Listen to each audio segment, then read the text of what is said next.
De acuerdo. Hoy entonces continuamos con primero de Samuel 4 y vamos a ver si es que alcanzamos el 4 y el 5. ¿Sí? Básicamente estos dos capítulos relatan, o bueno, especialmente el 4 relata el famoso episodio de la captura del arca, ¿ya? Y el 5 de lo que pasa ya cuando los filisteos tienen el arca en su poder. Y luego el capítulo 6 relata lo que pasa, o digamos, lo que hacen los filisteos para devolver el arca en términos generales. Ahora, como de manera, como preámbulo, ¿ya? Esta es una historia que queda inconclusa, ¿ya? Porque aquí de nuevo aquí digamos, ya vamos a leer la historia, de pronto la hemos escuchado, ¿no es cierto? Pero es una historia que se vuelve a completar o concluye, digamos, recién en el segundo capítulo de Samuel, en el segundo libro, perdón, de Samuel, capítulo 6. Por lo siguiente, a esta historia relata, fíjense ustedes, la historia de cómo se captura el arca o el arca es capturada por los filisteos, o sea, sale del tabernáculo, ¿cierto? Sale del tabernáculo, es capturada por los filisteos, tiene un recorrido por 3 ciudades de los filisteos y después es devuelta a los judíos, como dice acá, ¿no es cierto? Al pueblo de Israel es devuelta y queda ahí el arca, ¿no es cierto? Y hasta ahí todavía no ha vuelto como tal al lugar que corresponde, nunca volvió al tabernáculo. ¿Ya? Entonces, esa historia del arca regresando se completa con el capítulo 6 del segundo de Samuel, cuando David retorna el arca. ¿Ya? Entonces, a partir de ahí es que algunos sugieren que este relato del arca es uno solo, o sea que debería leerse, digamos, todo esto de primero de Samuel 4, 5, 6 con segundo de Samuel 6.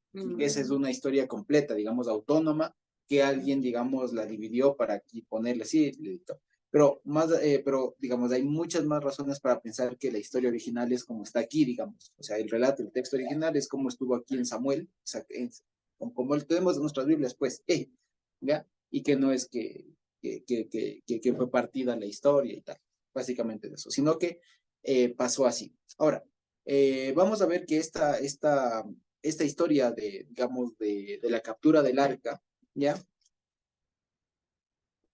Es muy controversial, ¿ya? Porque parecería que de alguna manera Dios es vencido, de alguna manera, ¿ya? Y por eso puede llamar a la atención en algo, pero ya vamos a ver cómo se resuelve eso. Entonces, voy a leer, ¿ya? Y dice así, en Samuel 4, ¿no es cierto? Versículo 1, la parte 2, porque lo primero ya leímos la anterior semana. Entonces dice, y en aquellos días, ¿ya? En aquellos días salió Israel a encontrar en batalla a los filisteos y acampó junto a Ebenezer, y los filisteos acamparon en Afec. Y los filisteos presentaron la batalla a Israel y trabándose el combate, Israel fue vencido, perdón, delante de los filisteos, los cuales hirieron en la batalla en el campo como a 4,000 hombres. Cuando volvió el pueblo al campamento, los ancianos de Israel dijeron, ¿por qué nos ha herido hoy el Señor delante de los filisteos? Traigamos a nosotros de Silo el arca del pacto del Señor, para que viniendo entre nosotros nos salve de la mano de nuestros enemigos. Y envió el pueblo a Silo y trajeron de allá el arca del pacto del Señor de los ejércitos, de Hashem Tsebaot, dice ahí, que moraba entre los querubines, o se sentaba entre los querubines, y los dos hijos de Elí, Hofni y Pinjas, estaban allí con el arca del pacto de Dios. Aconteció que cuando el arca del pacto del Señor llegó al campamento, todo Israel hizo una trúa, ya sabemos lo que es eso, todo Israel hizo una terúa, de tal manera que la tierra tembló, ya, o se agitó, digamos. El 6, cuando los filisteos oyeron la voz de Trua, ya, dijeron, ¿qué voz de gran júbilo de Trua es esta en el campamento de los hebreos? Y supieron que el arca del Señor había sido traída al campamento.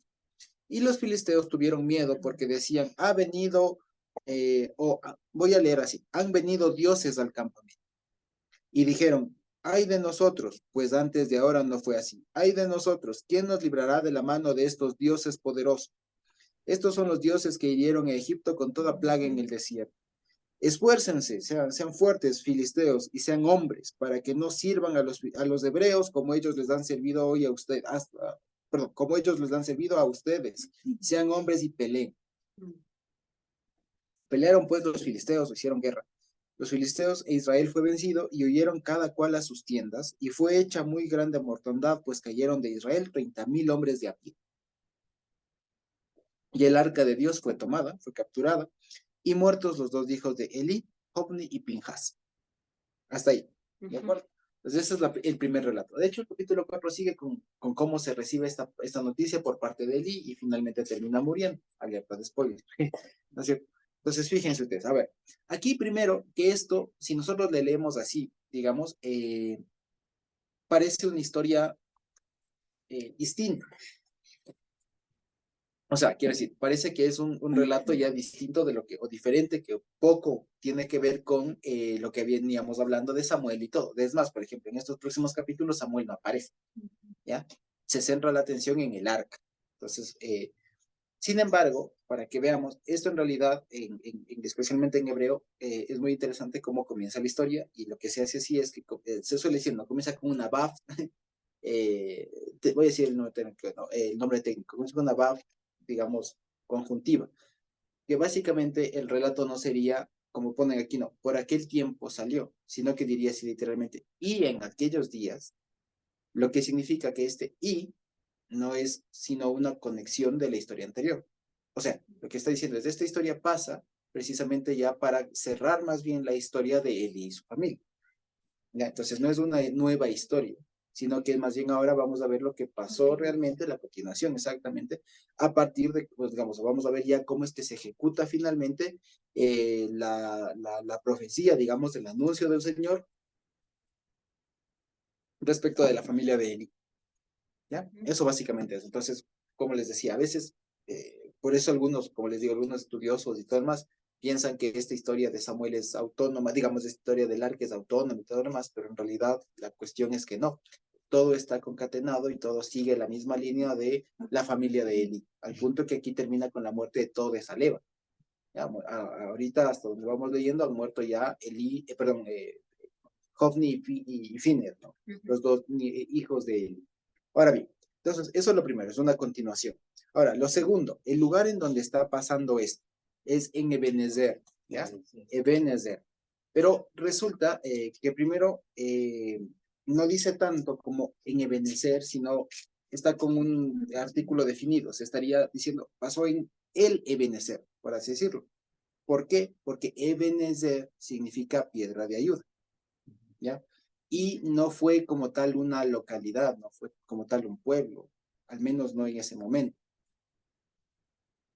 Era solamente un punto geográfico estratégico que ya vamos a ver más adelante, que es el lugar donde Saúl fracasa finalmente como rey, ¿de acuerdo?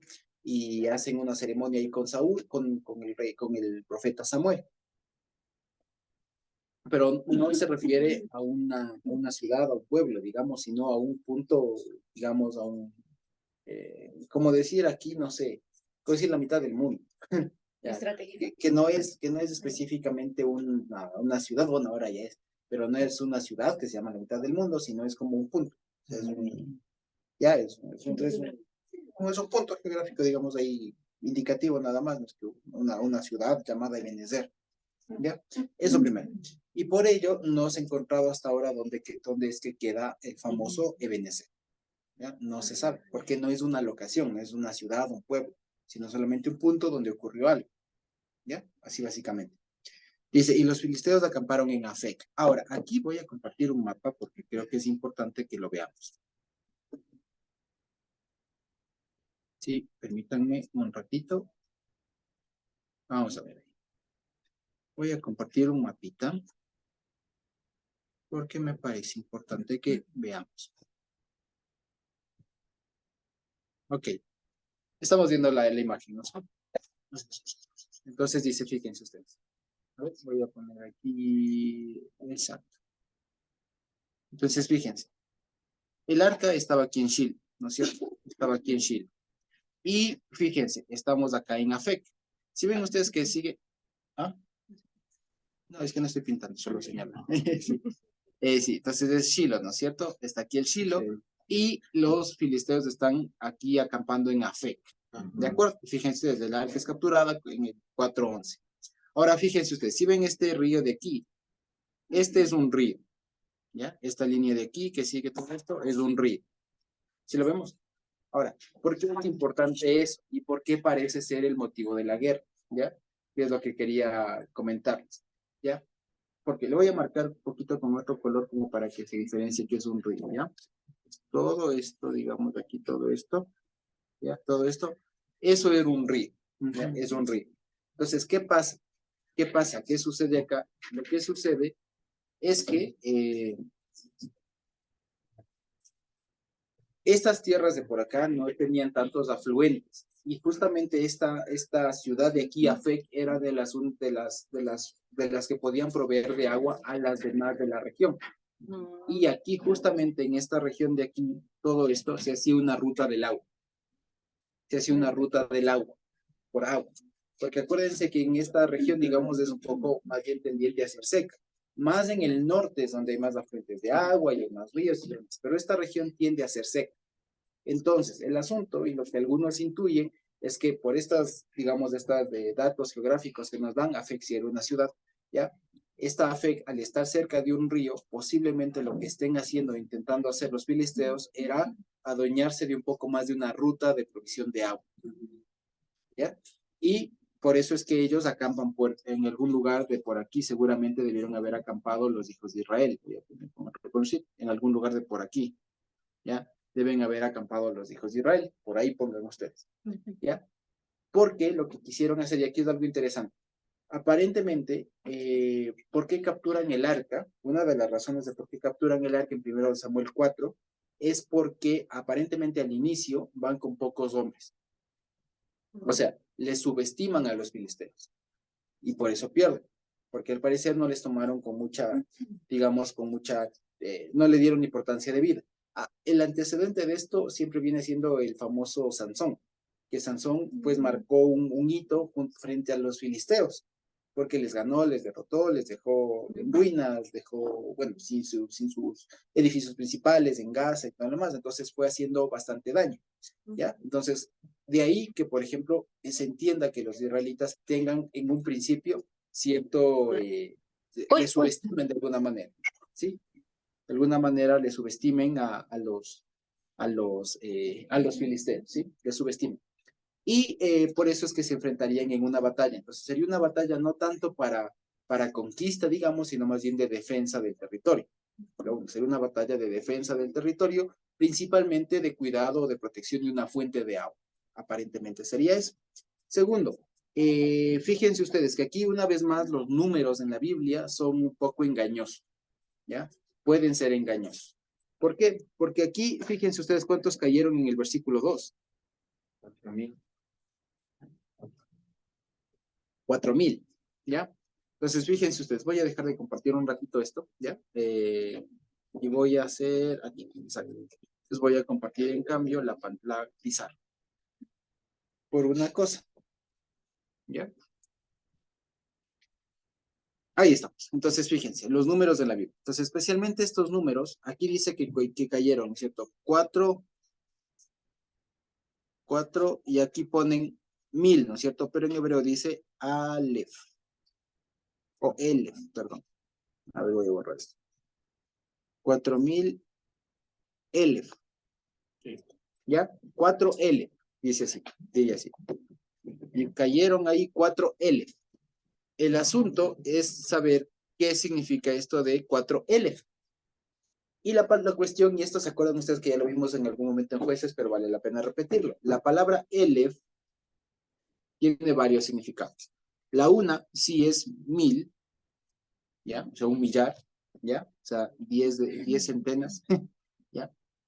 1,000, pero también es un nombre que designa a un grupo, digamos, militar, ¿sí? Como decir un escuadrón, ¿ya? Y algunos lo notan esto justamente a partir de números. ¿Se acuerdan ustedes cuando en números 1, 2 en adelante se está haciendo el conteo de toda la gente y dicen que de cada tribu había tantos miles y todo lo demás? Desde ahí se entiende que esta palabra de los miles en realidad no es miles, sino que más bien está designando como clanes, como grupos, ¿ya? Que pueden ir de 50 personas a 100 o de 60 o un grupo entre 50 y 100 personas. Entonces, eso vendría siendo un Elef.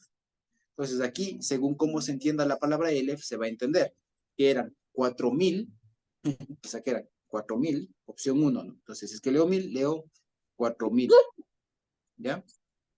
Y por otro lado, si es que leo 4L como pensando un grupo determinado, voy a leer 4 grupos de, ¿ya? Lo cual, si es que aquí, por ejemplo, ponemos, ya lo voy a hacer un poquito más chiquito, ahí, ya, tampoco tan chiquito. Vaya. De acuerdo. Ok, entonces, mucho. Me estoy rayando por la luz. Ok, perdón, aquí ya no está bien. Ahí sí. Ok, entonces, y luego lo otro es que si yo leo aquí diría 4.000, perdón, ese cero. Pero si aquí le encuentro, en cambio, le entiendo como 4 grupos, o bien de 50, o bien de 60, o bien de 100, hagan cuenta que esos son 100, ¿ya? O bien 100, ¿cuántos puedo tener? Tendría 4 por 50, 520. 200. 4 por 60, 800. 240. 240. O 4 por 100, 400. ¿Ya? Entonces, fíjense ustedes cómo puede entenderse la Biblia. ¿Ya? Entonces, ¿por qué? Porque la palabra aquí, digamos, depende cómo se entiende. Y lo que parece ser es que no necesariamente eran 4.000, porque en realidad con 4.000 era tener un ejército enorme. Y que caigan 4.000 significa que eran muchos más. Ahora, entenderlo de la otra manera, como 4L, como un grupo militar o como un grupo, como un escuadrón, como que decir, cayeron 4 escuadrones, ya es un poco más entendible. Es decir, habrían caído de 200 a 400 personas, que todavía es bastante, pero ya es más entendible, es más proporcional, es más factible. Entonces, fíjense para que, cómo pueden entenderse los números, especialmente con esta palabra elef, que traducen aquí 1.000. Entonces, ya les digo, puede entenderse tanto como 1.000, como decir 4 escuadrones, por así decirlo. ¿Ya? Entonces, eso básicamente. Entonces, aquí habrían caído 4L, voy a decir así. ¿Ya? 4L. ¿De acuerdo? Entonces, pueden haber sido 4.000, lo cual realmente es un poco menos probable, ¿ya? Porque era un montón. Y lo otro es que hayan caído 4 grupos, o sea, 4 escuadrones, ¿ya? Básicamente eso. Ahora bien, entonces dice, y les hieren a 4.000. Ahora, el asunto es que fíjense, para que hayan caído 4 y esto se derive justamente en una derrota, se entiende que el grupo era pequeño, o sea, fueron con pocas tropas. Para que, digamos, si caen 4 grupos, ¿no es cierto? Y los demás tengan que salir huyendo, se consideran derrotados, significa que fueron pocos. No sé si me explico. Sí, vemos la proporción, ¿cierto? Sí. O sea, si cayendo 4 grupos o 4L, ¿cierto? Los demás salieron corriendo, significa que cayeron la mayoría. Entonces, fíjense, o sea, fueron con pocos hombres, le subestimaron, de ahí se entiende que le subestimaron a los filisteos en esta lucha, ¿de acuerdo? Entonces, fíjense ustedes que por eso les decía, esta subestimación que les hacen a los filisteos posiblemente viene por el ancestro Sansón y todo lo demás, o porque simplemente le vieron algo no muy importante, ya no muy importante y tal. Sin embargo, pierde. Y aquí fíjense ustedes, en el versículo 3 dice, ¿no? Volvió el pueblo al campamento, y aquí fíjense que hay un contraste, fíjense aquí a dónde regresan. El pueblo vuelve al campamento, o sea, volvieron a su campamento de guerra, pues. Dice, los ancianos de Israel dijeron, y aquí llama la atención esto, fíjense ustedes, aquí precisamente denota esto que están al frente de este escuadrón, de este ejército, los ancianos de Israel. Ahora, pregunto, ¿esto a quién puede designar o qué grupo humano pueden designar? ¿Qué creen ustedes? ¿Cómo? ¿Qué grupo humano puede designar? O sea, más directamente, ¿quiénes eran los ancianos de Israel? Los líderes. No sé, Sí, los líderes, pero ¿quiénes? ¿Quiénes? ¿Cuántos? ¿No era Eli? Ahorita no estaba él, porque él no estaba en la batalla. No, claro. Claro. Ya, ahorita estamos antes de que esté el arca, ¿no es cierto? Sí, claro. Entonces, ahorita regresan derrotados y los ancianos de Israel dicen, mandemos a ver el arca. Ya, ¿quiénes eran estos ancianos? ¿Uno por tribu? Más o menos. Las cabezas, ¿no? Uno de las tribus. No, no necesariamente. ¿Quién pudo haber sido, quiénes pudieron haber sido estos ancianos de Israel?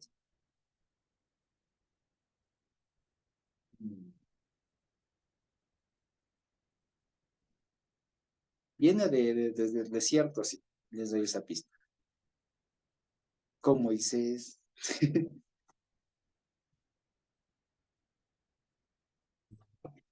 Los sacerdotes. No necesariamente. Algún grupo de un determinado número más o menos grandecito que Mira, 70. 70, exactamente. Todavía estaban. Todavía había el grupo de los 70. Esos eran los ancianos. ¿Ya? Se mantuvo eso. Ajá, se mantuvo. ¿Sí? Aparentemente eso es lo que se mantendría. ¿Ya? Los ancianos de Israel eran eso. El grupo de 70 que sobrevivió a eso, digamos. Que aparentemente, fíjense, estaban desligados del tema litúrgico. No estaban ligados al tema sacerdotal, tal, sino que estaban ligados al tema administrativo político, militar y todo lo demás. Entonces decían, hay que tener una guerra, el grupo. Lo que significa que de alguna manera había algún tipo de liderazgo. ¿Ya? Lo que pasa es que, fíjense, una de las razones también por las que pierden es que no fue una batalla, digamos, dirigida por Dios al modelo de los jueces. ¿En qué sentido? Para que los jueces vayan a una batalla, ¿quién se necesitaba? Pues justamente de un juez, o sea, de alguien, uno que lidere la batalla y que Dios le llame y le dirija para hacer esa guerra en específico. Aquí no hay. Aquí son los ancianos que, digamos, hicieron lo que pudieron. Y en su momento, digamos, tuvieron la mejor idea de, bueno, aquí parece que necesitamos apoyo. ¿Ya? Entonces, fíjense ustedes, ellos piensan que lo que necesitan es apoyo y dicen, fíjense, aquí es interesante también cómo ellos entienden esta cuestión y dicen, fíjense, dicen, ¿no? Volvió el pueblo al campamento, los ancianos de Israel dijeron, ¿por qué nos ha herido hoy el Señor delante de los filisteos? Aquí lo interesante es cómo ellos conciben la derrota. La derrota es que ellos no dicen, nos ganaron los filisteos, ellos tienen esta idea, digamos, ¿qué se dice?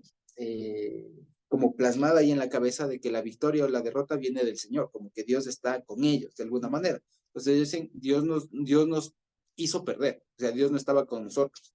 Es la conclusión que ellos tienen. O sea, lo que ellos dicen es, nosotros perdimos porque Dios no está con nosotros. ¿Ya? Por lo tanto, si para ganar se necesita que Dios esté con nosotros, traigámosle a Dios. Es lo que están diciendo, fíjense ustedes, ¿ya?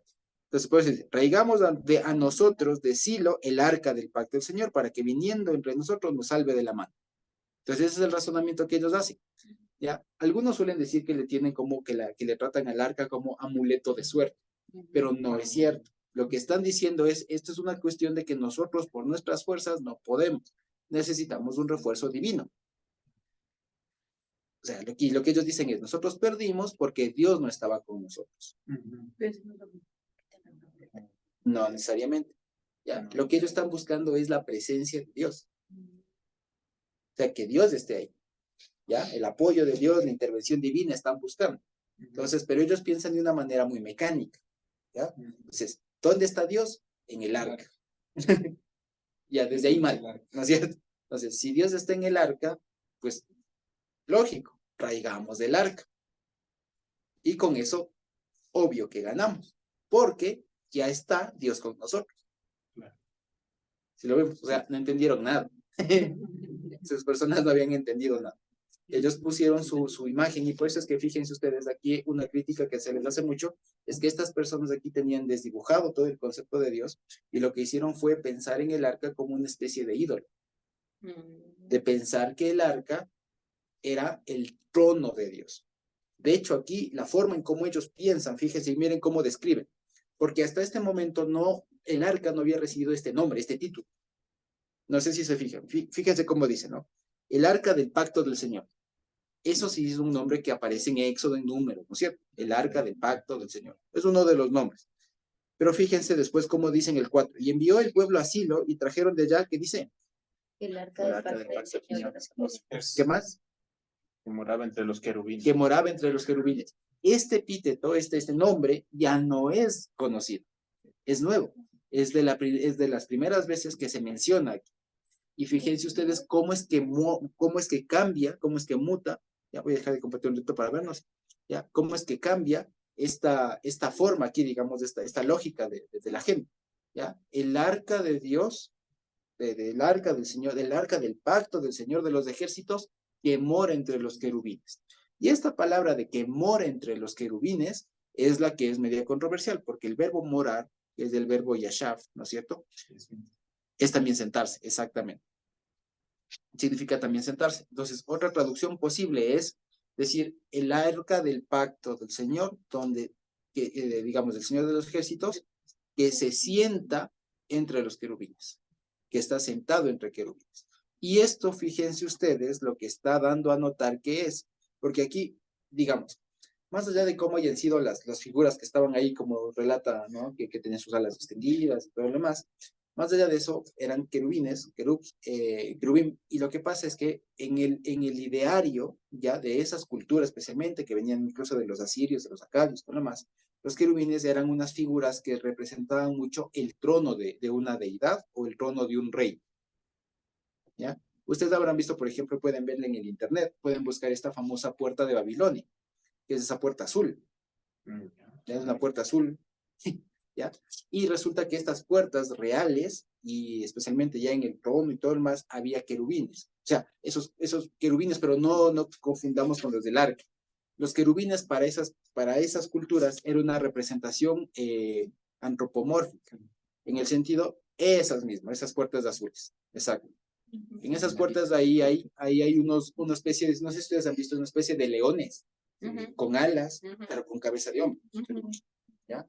Eso, por ejemplo, esos son los querubines, los acadios, los asirios, ya los babilónicos, son esos querubines, y por lo general los querubines estaban o bien resguardando las ciudades reales, o bien anunciando, o digamos,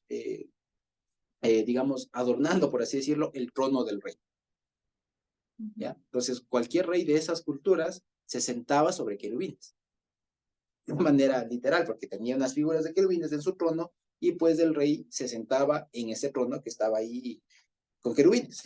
¿Ya? De alguna manera lo que intentaban decir estas culturas, evidentemente, es que su rey era de alguna manera divino. ¿Ya? Esa es la cuestión.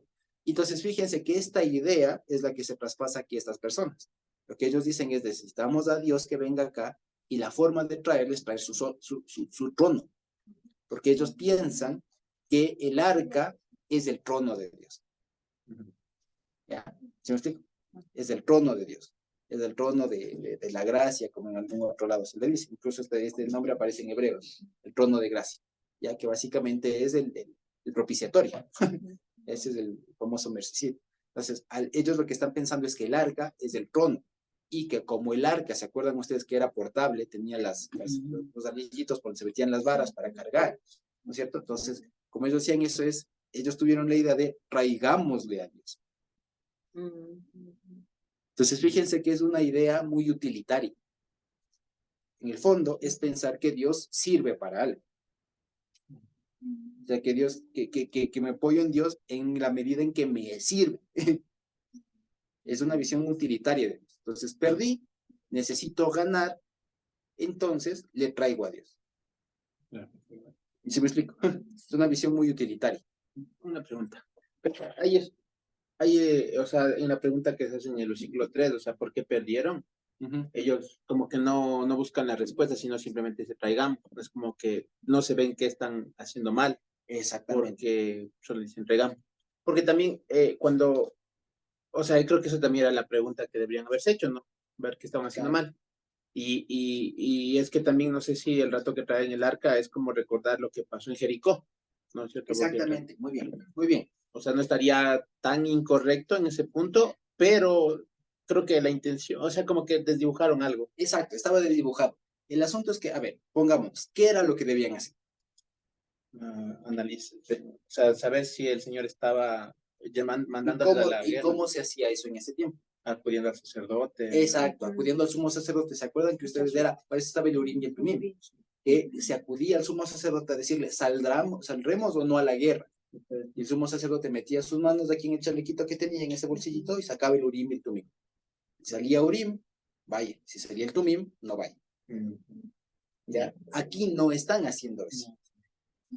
¿Ya? Y lo otro es que tienen a su vez esta imagen de Dios, Rey, todo el más poderoso, presencia, y tienen en su imaginario el poder del arca, ¿ya? A propósito de la conquista, que no solo es en Jericó, es en el paso del Jordán y todo lo demás, que fueron cargando el arca adelante y todo lo demás. Entonces tienen esa idea de que el arca es sinónimo de que Dios está ahí. Y por lo tanto ellos obvian este paso de ir a consultar si salen o no, ¿ya? Y lo que hacen es, saltémonos a la solución, ¿ya? Hay que traer el arca. ¿Ya? Entonces se equivocan en eso. Una vez más, lo que vemos es que el pueblo de Dios a esa época, a ese momento, tenían las cosas ya súper trastornadas. O sea, ya pensaban de una manera muy diferente, muy rara, ¿ya? Una cosa que en realidad necesitaba una depuración fuerte, ¿ya? Porque les digo, entre otras cosas, estaban pensando como las otras naciones. Estaban pensando como las otras naciones, por las razones que hemos visto. Entre otras, porque las culturas eran demasiado parecidas. ¿Sí? Básicamente esto es como se mezcló, digamos, hizo hoy una mezcolanza de ideas, de pensamientos con la experiencia propia y más lo otro, entonces se hizo una mezcolanza ahí, se hizo un collage de todo y ellos pensaban de una forma ya en últimas utilitarista, o sea, me sirve y ya está, ¿sí? Eso básicamente. Entonces dice, ¿no? Y dice, y los dos hijos de Elí, Hofni y Pinjas, estaban allí con el arca del pacto de Dios. Y aquí fíjense ustedes que está entre líneas, pero aparentemente don Eli tampoco dice nada. ¿Ya? Tampoco dice nada y simplemente los hijos van, cogen el arca, o sea, eso implica haberse metido al lugar santísimo, Claro. ¿ya? ¿Ya? Haberse metido así sin más, sacarse el arca, ¿ya? Y haber sido llevando, ¿ya? Entonces ya, eso por un lado. Entonces, o sea, conocimiento de Dios de así, temor, como diríamos nosotros, temor, temblor y todo, cero. ¿Ya? O sea, era una cuestión utilitaria. ¿Ya? Era una cuestión utilitaria. Sí, exacto, solo por interés. O sea, me interesa, me sirve, me ayuda, chévere, vamos. Si no, ni modo. ¿Ya? Y después dice, fíjense, el 5. Aconteció que cuando el arca del pacto del Señor llegó al campamento, todo Israel hizo una truá. Hizo truá. De tal manera que la tierra tembló. Imagínense esa euforia, digamos que incluso hay un acto, digamos, que parece sobrenatural, ¿no? Imagínense un montón de ahí que llega ya el arca y llegan los sacerdotes, hijos del sumo sacerdote, llegan con el arca, llegan con el arma secreta, ¿no? Llegan como que si llegaran con una bomba nuclear, alguna cosa así, imagínense. O sea, llegan ya con el arma ganadora. Llegan ya, un alboroto, de tal manera que hay un estruendo, y los filisteos que no están muy lejos les escuchan.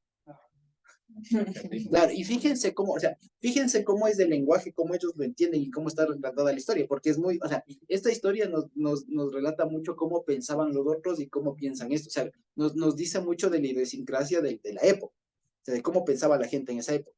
Entonces, ante este estruendo, dicen los filisteos del 6, ¿no? Cuando oyeron la voz de la trúa, dijeron, ¿qué es esta voz? Y supieron que el arca del Señor había sido traída al campamento. Dijeron, esto no puede ser, sino que algo pasó, algo tuvieron un plus. ¿Ya? Claro, algo tienen. Y dice, y los filisteos tuvieron miedo porque decían, han venido, y aquí viene un asunto. Aquí, fíjense ustedes que en la primera aparición de Dios, en el versículo 7, la Reina Valera especialmente le traduce en singular y con mayúscula. Ha venido Dios. Pero el asunto es que después le traduce los dioses. Y el asunto es que ahí está apareciendo la palabra Elohim. Elohim.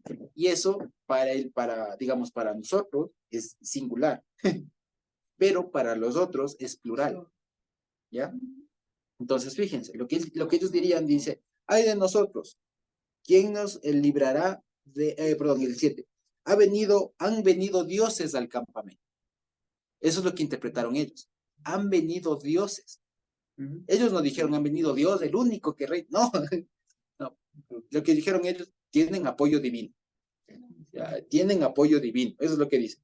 ¿No? Y dijeron, ay de nosotros, porque hasta ahora no fue así. ¿Ya? Y dice, ay de nosotros, ¿quién nos liberará de la mano de estos dioses poderosos? Fíjense ustedes. Dice, estos son los dioses que hirieron a Egipto con toda plaga en el desierto. Y fíjense ustedes que aquí y porque esto es un dato importante. Estos se conocen. ¿Y por qué? Resulta, estoy investigando un poco de historia, y resulta, ustedes saben, los filisteos no son cananeos. Los filisteos vinieron de Europa, ¿ya? De Grecia, por ahí de los Balcanes vinieron los filisteos. ¿Ya? Los filisteos son extranjeros. ¿Ya? Que al momento cuando está pasando aquí ya se mezclaron igual y adoptaron muchas costumbres e incluso religión cananea, pero no son originariamente cananeos. Incluso en la época del faraón Ramsés III, ¿ya? Ramsés III, los filisteos, los que llegaron por mar, intentaron conquistar Egipto, pero no pudieron. ¿Ya? Los egipcios los ganaron. ¿Ya? Y se asentaron en 5 ciudades. Aquí van a aparecer 3, la famosa Ashdod, Ekron, ¿cuál es otra que aparece por aquí? Ashdod, Ekron, Gat, la otra era Gaza, y la otra se me escapa. Bueno, pero eran 5, ¿ya? 5 ciudades de los filisteos, ¿ya? 5 reyes, que incluso se acuerdan ustedes que vimos en algún momento justamente la historia de Sansón, ¿ya?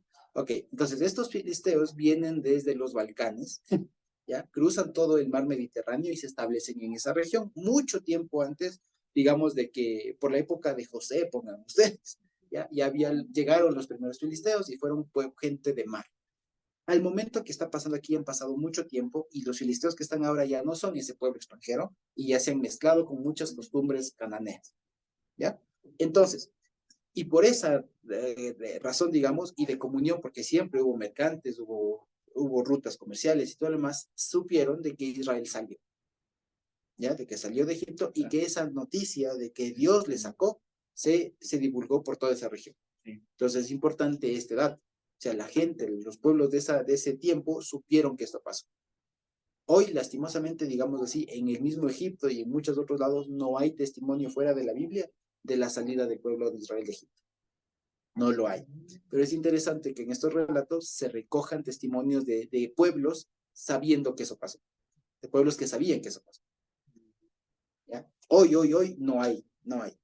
A lo mucho los arqueólogos lo que llegan a decir es la salida del pueblo de Israel no tiene registros fuera de la Biblia, pero no es imposible. No es posible que haya pasado. ¿Ya? Es posible porque sí hubo fuga de esclavos.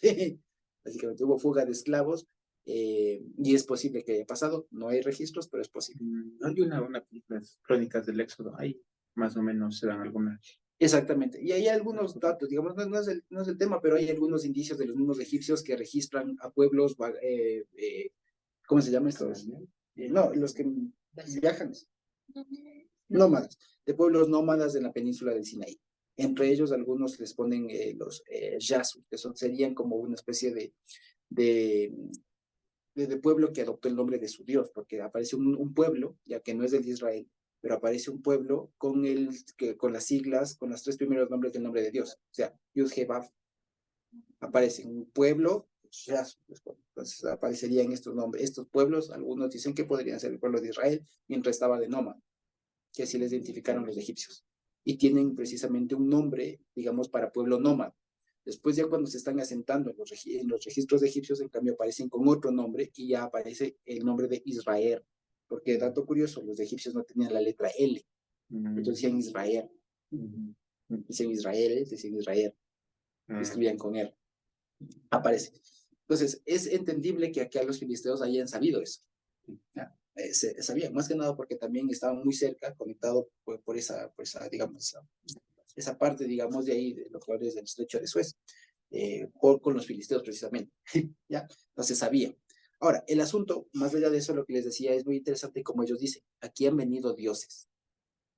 ¿Ya? Entonces, fíjense ustedes que esto llama mucho la atención porque al momento, como les decía, los filisteos ya son un pueblo que se mezcló, o sea, que son un pueblo que vino de lejos, pero en ese momento ya se mezcló y ya conocía, incorporó aspectos del culto, de la religión, de todo, incluso lengua y cosas por el estilo de la región.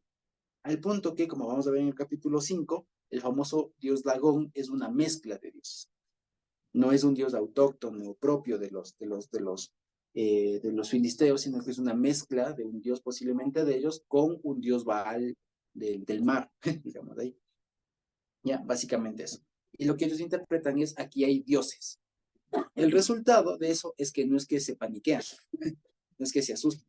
De hecho, aquí, por ejemplo, digamos, la reacción sí es que se asustan, ¿ya? Y de hecho la palabra ahí se me va ahorita en hebreo cómo es, pero es una palabra propia para cuando ocurren estas cosas. Es decir, para cuando hay la presencia de un Dios y esa presencia de Dios causa un determinado temor. O sea, este temor que está pasando aquí es el temor causado a partir de la presencia de un Dios. Es un Dios, es un terror divino, algunos le ponen así. ¿Ya? Es eso. Entonces, no es solamente que se aguaron, ¿ya? Sino que tuvieron un terror divino. Ya, un terror a causa de un dios, digamos, ¿sí?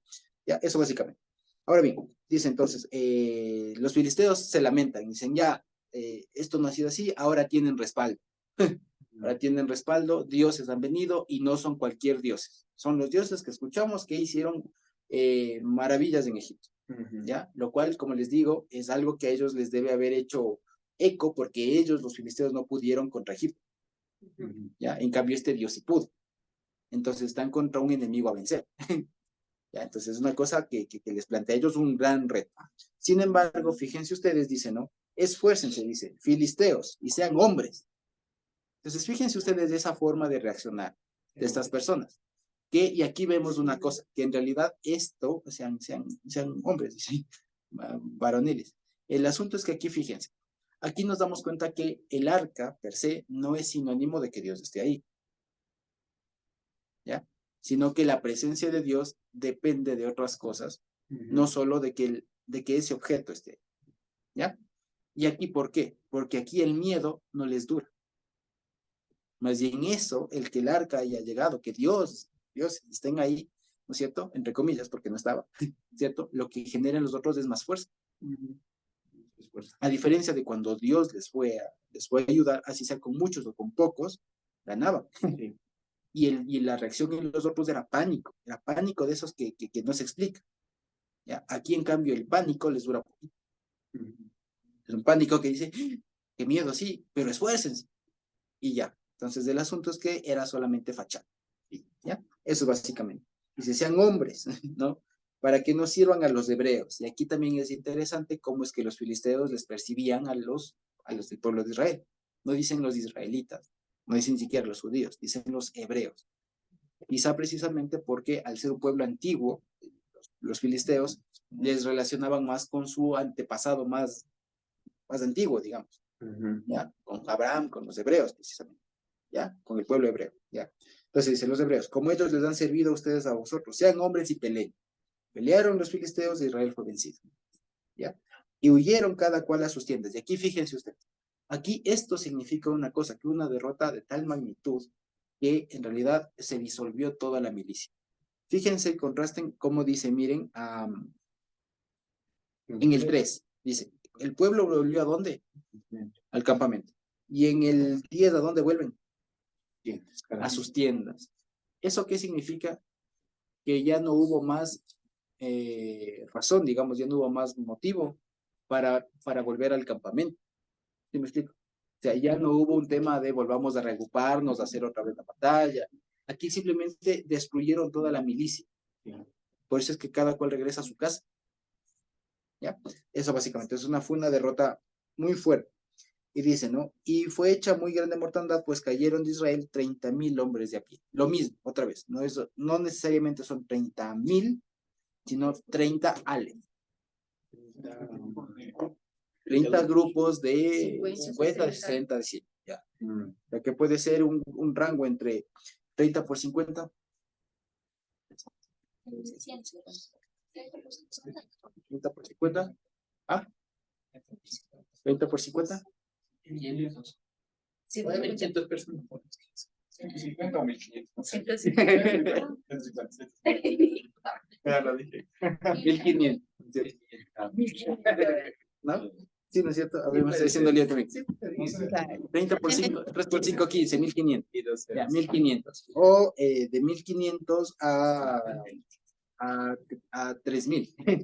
De 1.500 a 3.000. Entonces, fíjense ustedes, que igual es mucho más razonable, pero igual es un montón de gente. Y aquí, fíjense, al inicio cayeron 4. 4,000. Acá caen 30. O sea, fíjense que con qué importancia ahora sí ya se la tomaron. Que a pesar de que ya estaba Dios, no se lo tomaron a la ligera y fueron mucho más. O sea, aquí podemos hacer una proporción. Si 30 unidades, 30 L, cayeron, y con eso se disolvió, posiblemente es que disolvieron a todas. ¿Se me explico? Posiblemente el ejército de Israel era 30L. ¿Ya? Eran 30 y cayeron todos. Para que se haya disuelto y cada uno haya vuelto a su casa, significa que eso era todo. Claro, obvio. ¿Ya? Entonces, fíjense, en total perdieron 34.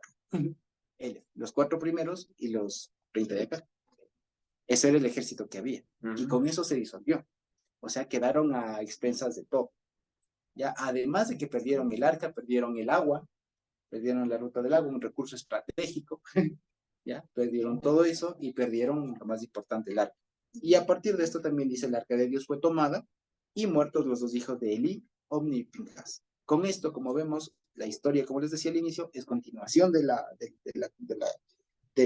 que veíamos, de lo que veníamos viendo, del anuncio que Dios le hizo a Elí de que sus 2 hijos iban a morir en un solo día. Y murieron en un solo día. Y con eso se corrobora que el actuar de estos 2 personajes, de estos 2 hombres, pues era pésimo, y que aquí, como veíamos en la pregunta que preparó Natita, ¿no? Dios estaba comenzando su corrección e iba a haber bajas, iba a haber muertos. ¿Sí? Eso básicamente. Era necesario que esto pase. Además que fíjense ustedes, bueno, al final vamos a ver también por qué. Dice, sigamos leyendo, ¿cierto? Dice, y corriendo de la batalla un hombre de Benjamín, llegó el mismo día a Shiloh, roto sus vestidos y tierra sobre su cabeza. Y aquí voy a poner de nuevo el mapa para que más o menos veamos cómo es que, cuánto habrá caminado esta persona. Dice así, a ver, ay, no. A ver, ahora sí, foto. Muy bien. Entonces, fíjense ustedes. Sí, el arca fue capturada aquí en Afec, ¿no es cierto? Y vía Shiloh se corrió toda esta distanciación. O sea, huyó. ¿Ya? Y aquí el asunto, fíjense ustedes, hay un datito ahí que está suelto. ¿De dónde era este hombre? Benjamín. ¿Por qué pondré en ese dato? Pusieron que será. Si vemos, es un dato que parecería no importar, porque aquí es Judá, ¿cierto? Benjamín básicamente es de esta región de aquí. Es una región pequeña. Algunos, de ahí es donde vienen las especulaciones.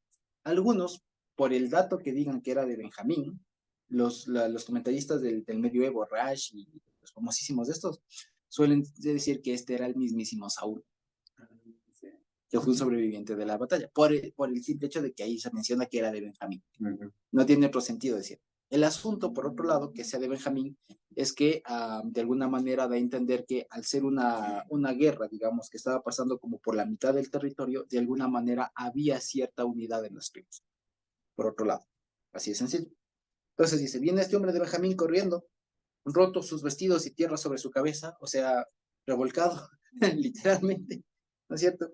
Y cuando llegó, dice, he aquí que Elí estaba sentado en un trono, ¿ya? Vigilando junto al camino, porque su corazón estaba temblando por causa del arca de Dios. Dice, llegado pues aquel hombre a la ciudad y dadas las nuevas a toda la ciudad, gritó, toda la ciudad gritó, o sea, lloró más que nada, exclamó, se lamentó, un lamento y horrible. Dice el 14, cuando Elí oyó el estruendo de la gritería, dijo, ¿qué estruendo de alboroto es este? Y aquel hombre vino a prisa y dio las nuevas a Elí. Acuérdense que Elí estaba ciego. ¿Ya? Y dice, Elí era ya de 98 años y sus ojos se habían oscurecido de modo que no podía ver. Dijo pues aquel hombre a Elí, yo vengo de la batalla, he escapado hoy del combate, y Elí dijo, ¿qué ha acontecido, hijo mío? Y el mensajero respondió diciendo, Israel huyó delante de los filisteos y también fue hecha gran mortandad en el pueblo, y también tus 2 hijos Ofni y Fines fueron muertos y el arca de Dios ha sido tomado. O sea, todo mal. Todo mal. Y dice el 18, y aconteció que cuando él hizo mención del arca de Dios, Elí cayó hacia atrás de la silla al lado de la puerta y se desnucó y murió porque era hombre viejo y pesado. Y había juzgado a Israel 40 años. Exacto, entonces fíjense, es una escena muy impactante. El hombre está sentado, o sea, el mensajero, este que viene huyendo, viene corriendo, cuenta primero la historia de toda la ciudad se lamenta, ¿no? Un lamento, imagínense de esos, ¿no? Llega después, ¿qué está pasando? Y Elí, ciego, le cuentan, él sentado, porque además era gordo, era pesado, literalmente, dice, esto tiene que ver incluso con el que viene más adelante, y cuando escucha, se le va el alma al piso, literalmente, ¿no es cierto? Y lo que hace es caer, se desnuca, y ahí muere Don Elí. Y en un mismo día murieron sus 2 hijos y el famoso Elí. Murieron todos. Eli sabía que se habían llevado el arca. Claro, él lo permitió. Por eso es que él estaba pendiente de qué pasa con el arca. Absolutamente. Él estaba más pendiente del arca. Por eso dice, bueno, tus hijos murieron. Nada, escuchó el arca y ahí se le fue para atrás. ¿Ya? Y aquí hay un juego de palabras, vamos a ver. Entonces, acuérdense que era pesado. Sí. Dice, y su nuera, la mujer de Fines, o sea, de su segundo hijo, ¿no es cierto? Que estaba embarazada, cerca de dar a luz, oyendo escuche el rumor de que el arca de Dios había sido tomada y muerto su suegro y su marido, Ah, dio a luz. dice, se inclinó, se arrodilló y parió, dio a luz, porque le sobrevinieron sus dolores de repente. Y al tiempo que moría, ¿Ella? ella, al tiempo que ella moría, le decían las que estaban junto a ella, no tengas miedo porque has dado a luz un hijo, o sea, un varón, un niño. Y ella no respondió ni se dio por enterados, estaba en shock. Y llamó al niño Icabod, diciendo, traspasada es la gloria de Israel por haber sido tomada el arca de Dios y por la muerte de su suegro y de su marido. Dijo pues, traspasada es la gloria de Israel porque ha sido tomada el arca de Dios. Entonces, esta mujer aquí, o sea, fue una tragedia para esa familia y para todo el pueblo, que muere el sumo sacerdote, mueran los dos sacerdotes, y además de esta mujer ahí, embarazada, de a luz, de repente, de a luz, y el nombre que le pone es lo interesante. Entonces, primero ya voy a dejar de compartir, y vamos a ver el otro. Este nombre, Icabod. Sí, ahora, y aquí viene una cosa, un dato interesante para saber cómo entender estas formas de por cuanto dijo, ¿ya? Especialmente de nombres, porque aquí en la Biblia dice Icabod, ¿no es cierto? Ahora, voy a ver. Icabod, ¿ya? Ahí no se ve, mire. Ya, ahora sí. Ahí fue. Ahí está, ya, Ahí. Ya, muy bien. Ahí está. Entonces, Icabod. El asunto es que esta palabra viene del verbo, justamente, o de la raíz, kabod, ¿no es cierto? Esto es lo que traduce en gloria. Kabod, ¿no es cierto? Kabod. Pero en el fondo es pesado. Tanto así que Elí era kabod. Pesado. Le traducen pesado. Elí era kabod. Entonces, fíjense que aquí se hace un juego de palabras con que Elí, siendo pesado y muere, y a su nieto le ponen Icabod. Ahora, el nombre Icabod es lo que en realidad hay duda respecto de qué significa, ¿ya? No significa traspasado es la gloria de Dios, ¿ya? Eso no significa, ¿ya? ¿Qué puede significar? Algunos significa que esta yo de aquí, ¿ya? Es un negativo, o sea, significaría algo así como, me rayé sin querer, exacto, sin gloria, o desglorioso, no sé si es que existe la palabra, exacto, inglorioso, desgloriado, no sé si existe la palabra, pero Sin gloria. ustedes me entienden, exacto, sin gloria, Deshonrado. deshonrado, ajá, o sin gloria, sería como que no gloria, ya, eso significaría. Pero hay otra forma de entenderlo que también es más compleja, que esta yo de aquí puede entenderse como una pregunta, que signifique dónde. O sea, ¿dónde está la gloria? Lo cual también tiene sentido, porque como fue traspasado, o sea, se fue. La pregunta es, ¿dónde está la gloria? ¿Dónde está? ¿Dónde está la gloria?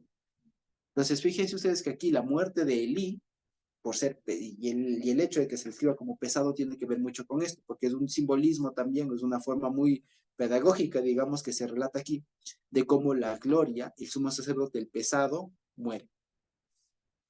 El pesado, más allá de que haya sido gordo, ¿ya? El pesado, el duro, por así decirlo, muere, y a propósito de eso, la gloria, el peso del Señor también se aleja, y se va, ¿ya? Y ya no está en el pueblo, está con los enemigos, o sea, está allá, está lejos. Y ahora fíjense, como les anticipaba al inicio, ¿cuándo regresa el arca? Con David. Con David, en 2 Samuel 6. Ahora fíjense ustedes, en el transcurso, ¿qué pasó? Samuel, digamos Saúl, básicamente. Entonces, fíjense que esto es un guiño para decir que incluso el rey Saúl no era incluso un rey legítimo porque ni siquiera estaba el arca. O sea, no tenía el respaldo. Y eso, en cambio, refuerza la idea de que David es el rey legítimo porque él incluso trae el arca y la pone. Ok, ya. Nos damos cuenta, es simpático ver eso. que incluso el rey Saúl y todo lo que va a pasar con Saúl, a pesar de todo, no estaba el arca. En ese tiempo, cuando el rey Saúl fue rey, no estaba el arca. O sea, ya regresó a territorio israelita, digamos así, pero no estaba en el lugar que debía estar. Con David, él finalmente se decide y la lleva a Jerusalén. Fíjense ustedes, entonces es un contraste bien, bien ahí entre líneas, ¿no? Y aquí fíjense ustedes que el arca va a estar todo este tiempo fuera, vamos a ver que son algunos meses, 7 meses que va a estar el arca fuera hasta que finalmente le regrese. Pero fíjense, entonces es un juego de palabras bien interesante, que Elí haya sido Cabod, ¿ya? Y al nieto le ponen Icabod, que significa, pues, como diríamos aquí en la sierra, pierde la gloria. Ya, pierde, o sea, ¿dónde está? ¿Dónde está la gloria? O sea, no hay la gloria. No hay la gloria, ¿sí? Eso básicamente. ¿De acuerdo? Entonces, fíjense ustedes ahora. Esto con esta persona, ¿ya? Entonces, con esto se cumple o se cumplió, digamos, todo este tema que Dios mismo anunció respecto de la familia de Elí. O sea, Elí mismo y todos sus descendientes, ¿ya? Y lo interesante es que después es muy, muy interesante porque aquí, acuérdense que había una disposición, una sentencia del Señor respecto de la familia de Elí, en el sentido de que nunca más iba a estar alguien joven y todo más, o sea, que iba a ser catástrofe tras catástrofe a partir de esta mala actuación de Eli con toda su familia. ¿Qué resulta?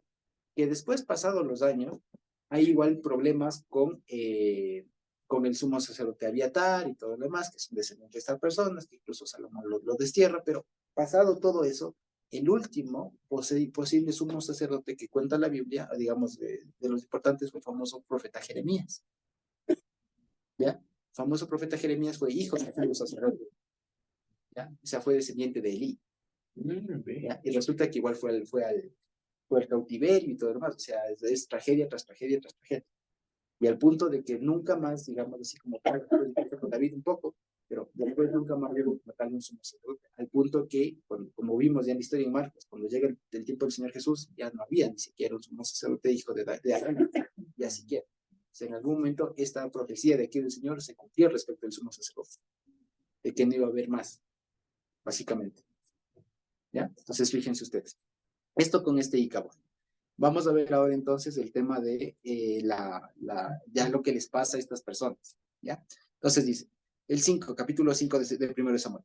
Dice, cuando los filisteos capturaron el arca de Dios, la llevaron desde Ebenezer hasta Ashdod. Entonces ahí les pongo el mapa. El mapa. Entonces, fíjense, le lleva desde Afec, desde aquí arriba, hasta abajo. Exactamente, les lleva desde Afec hasta Ashdod. Ahí está marcadito, ¿ya? Ashdod. Que Ashdod era una de las 5 ciudades principales. Como les decía, la una era Ashdod, Ekron, Gad, Ashkelon y Gaz. Esas son las 5 ciudades de los filisteos. ¿Ya? Que son, fíjense ustedes, son 3 ciudades costeras y 2 ciudades un poco más hacia adentro. ¿Sí? Lo cual esto significa que estas eran precisamente comerciales y estas proveían de recursos de adentro, agua, etc. ¿Sí me explico? Entonces era una cuestión bastante estratégica que tenían estos filisteos, tampoco eran gente que no tenía, digamos así, nada de ingenio. Entonces, bueno, de Afec le trasladan acá a Ashdod. Ahora, entonces dice, de Ebenezer a Ashdod, dice, y tomaron los filisteos del arca de Dios y la metieron en la casa de Dagón y la pusieron junto a Dagón. Ya, hasta ahí. Entonces, fíjense, Dagón, ¿qué hemos escuchado? Porque esto seguro sabemos de él. ¿Qué hemos escuchado de Dagón?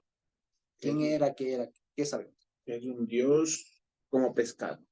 Que es un dios como pescado. ¿Qué más? Eso no, no. Bueno, no sabemos de esta historia que vamos a leer. Básicamente. ¿Ya? Pero aparte de esto, ¿hemos escuchado algo más de Dagón? De lo que decía Estevita también, que era un dios como pescado.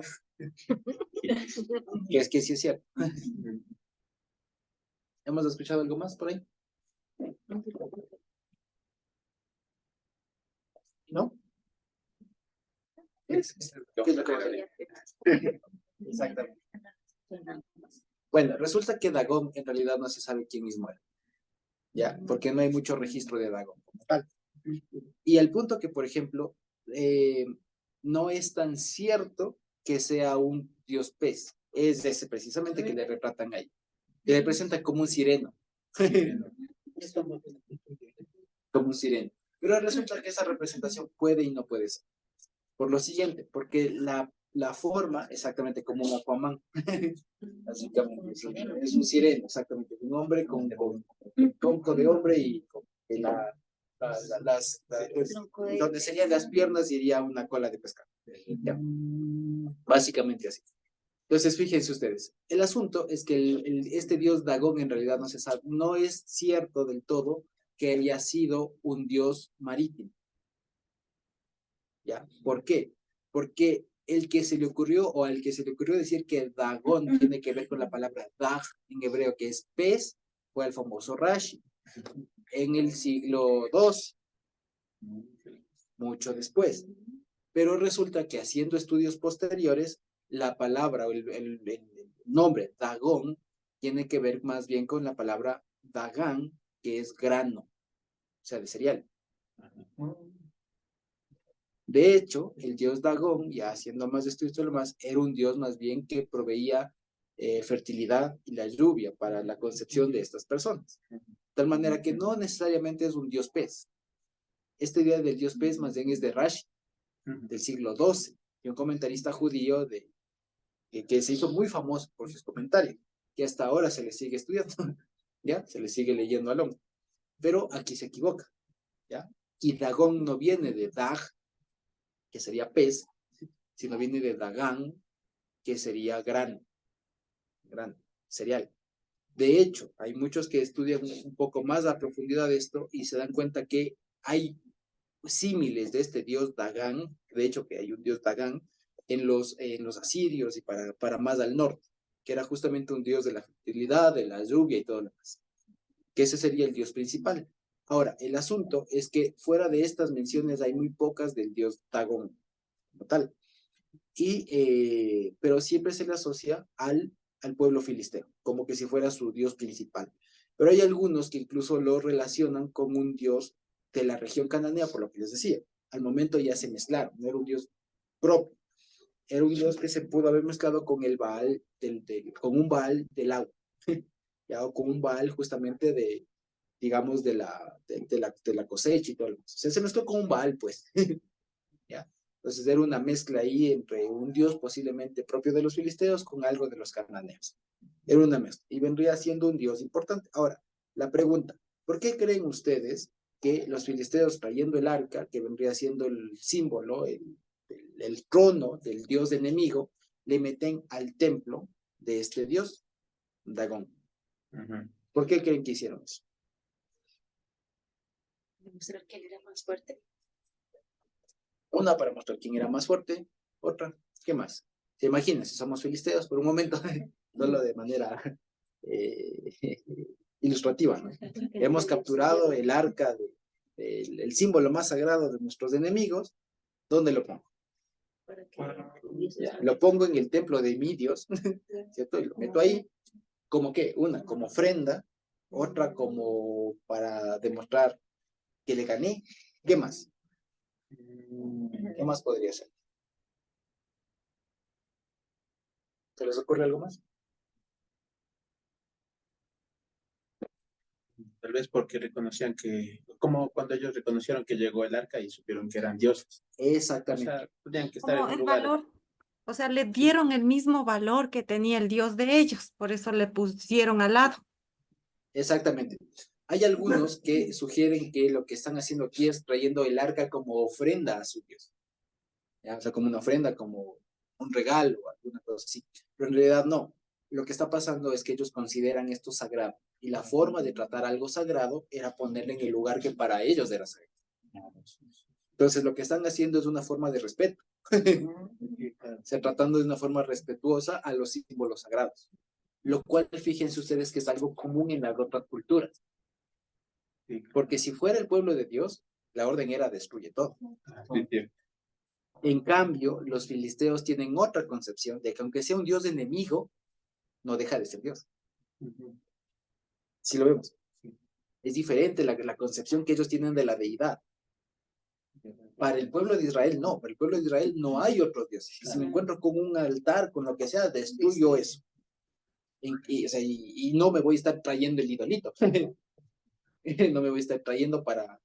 No lo hago, lo destruyo. Aunque aprendieron las costumbres, ¿no? Aunque aprendieron y todo lo más, pero la idea era esa. Hay un solo Dios. Exacto, esa era la idea, bien o mal. ¿Ya? Pero en cambio estos tenían otra concepción. Decían, le capturo y aunque enemigo, pero es Dios. A ver si les daba favor. Es un Dios, o sea, es un Dios, hay que tratarle como a Dios. Claro. ¿Ya? Entonces esa es la concepción de estas personas.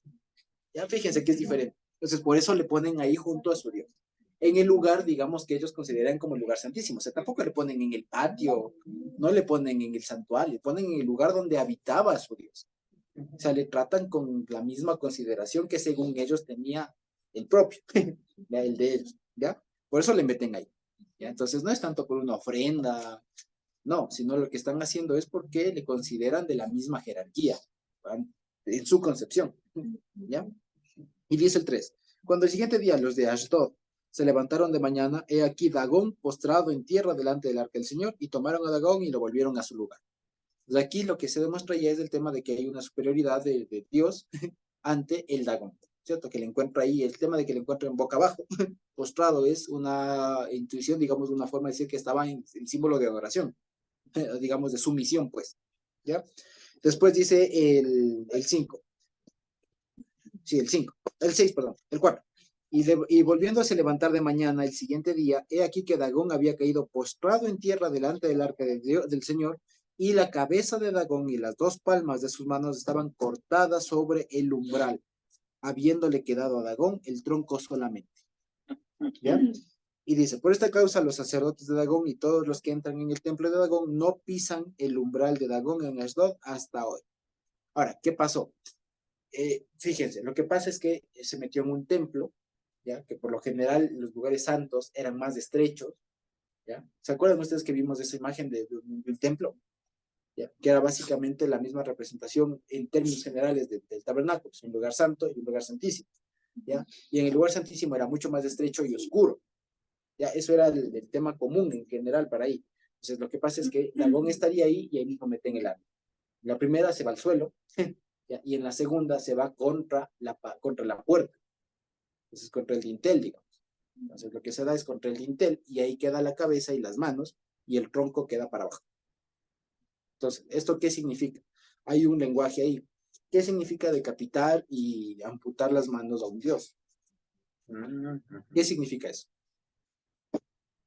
Cortar las manos significa que no tiene poder de acción, que no tiene poder que no puede hacer nada. Y cortarle la cabeza, entre otras cosas, significa que no puede hablar.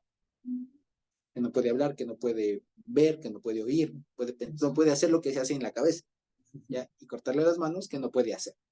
De tal manera que dejarle el tronco solamente es dejar un Dios inútil, un Dios inservible. Entonces eso es lo que está pasando aquí.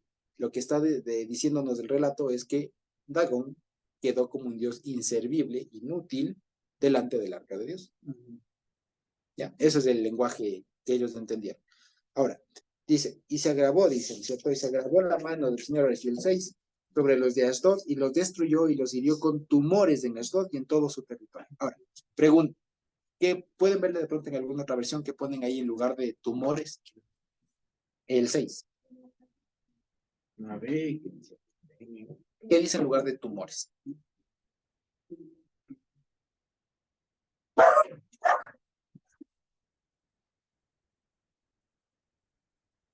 ¿Tiene alguien por ahí? En el 6. En lugar de tumores.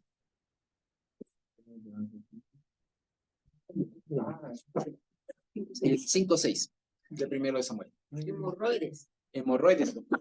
No, dice, los hirió con una epidemia de hemorroides en Asdod y en todos sus alrededores. Hemorroides ponen. sí. ¿Alguna otra versión que ponga alguna otra cosa?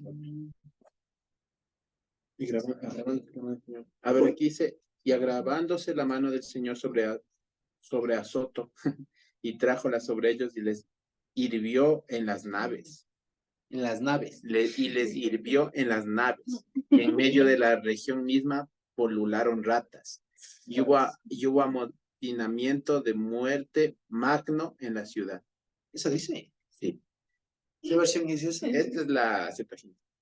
Ah, ya, ok. Muy bien. ¿Alguna otra? En los griegos, en Azoto, y en todos los terminantes. Sí, la de los... La de los, ¿cómo dice la de los? No entiende la del. Déjame ver. Déjame ver si te entiendo. Dice, y la mano del Señor se agravó sobre los de Azoto, que los destruyó y los hirió en los barcos. En los navos. Éfos, en Azoto, y en todos sus términos. En sus siervos, no sé. ¿Cómo dice? Esa es la cadena. Y el Señor comenzó a pedir a la gente de Ashdod. Él causó destrucción golpeando a Ashdod y él trajo el mal sobre ellos y brotó sobre ellos hacia los barcos. Y ratones aparecieron en medio de su pueblo y hubo una indiscriminada gran mortalidad. Mira, parecía la Septuaginta. Aquí hay un asunto, justamente. La También puede Septuaginta, ser erupciones en el cuerpo que aparecen. ¿cómo dice? Erupciones en el cuerpo que aparecen. En vez de Erupción del cuerpo. Muy bien, gracias. Ahora, ¿qué pasa ahí? Lo que dice la Biblia, lo que dice en hebreo ahí es la palabra, si no me equivoco, es la palabra opal, ofel, que en hebreo es, en plural es ofelim. Oflim. Ahora, la palabra ofal en hebreo es un monte, una montaña. ¿Ya? Y aquí la palabra aparece por extensión. ¿Ya? Un monte, una montaña, una elevación, pues. Entonces aquí lo que les había es ofalim, o sea, brotes. Ahora, ¿cuál es el asunto y por qué es que en algunas versiones, especialmente las que se apoyan en la Septuaginta, traducen esto de en las naves o algunas traducen hemorroides? ¿Ya? ¿Por qué? Porque la Septuaginta tiene respecto de estos pasajes algunas extensiones que no están en el texto hebreo. La Septuaginta hace extensiones. De hecho, por ejemplo, en el primer capítulo, en el primer versículo del capítulo 4, hace una extensión y dice, y los hijos de Elí siguieron siendo malos a diferencia de Samuel, alguna cosa así. Se extiende mucho más. De pronto puedes verle cómo dice ahí en la Septuaginta, en el 4.1, para que le veas cómo dice. Se extiende un poco más la Septuaginta. Sí, algunas veces se extiende más. Sí, sí. A ver, en el 4.1. Ajá. Y aconteció en aquellos días que se congregaron los filisteos contra Israel en la guerra, y salió Israel a su encuentro en guerra, y acamparon sobre piedra de ayuda, y los filisteos acamparon en Afec. No, está igual. Bueno, en la Septuaginta está más información. ¿Ya? El asunto, sí, el asunto es que la Septuaginta traduce esta palabra ofalim de una manera, digamos, de otra manera.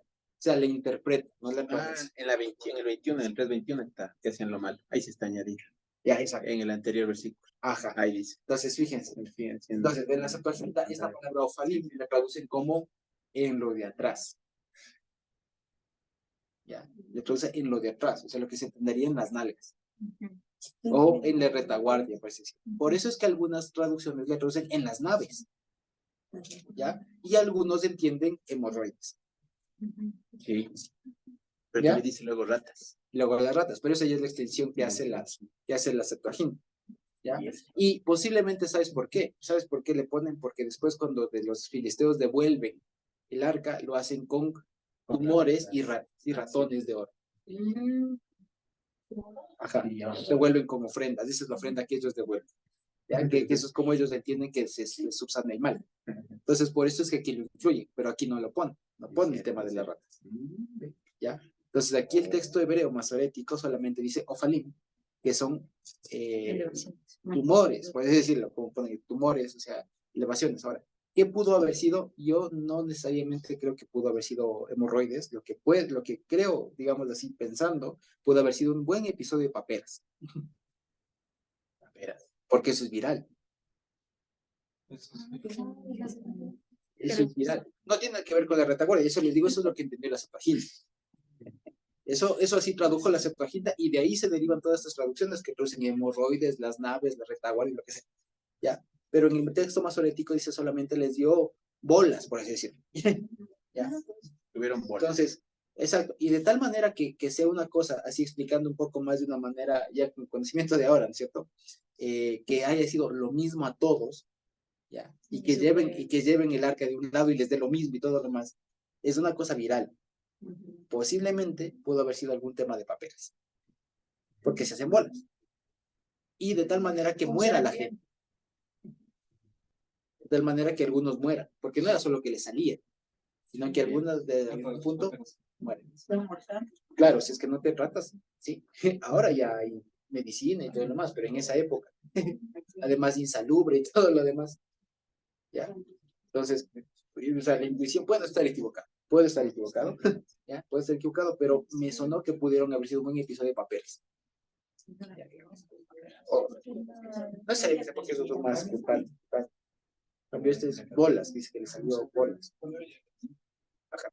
Entonces, Pero también posiblemente. pronunciadas. por eso. Exactamente, o sea, unas protuberancias, pues. Ya. Entonces puede haber sido eso. Exacto, entonces pudo haber sido eso. Exacto, como montañas. Entonces, lo que se me vino a la mente es que pudo haber sido un buen episodio de paperas porque eso además es viral.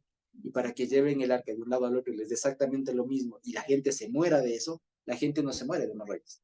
No.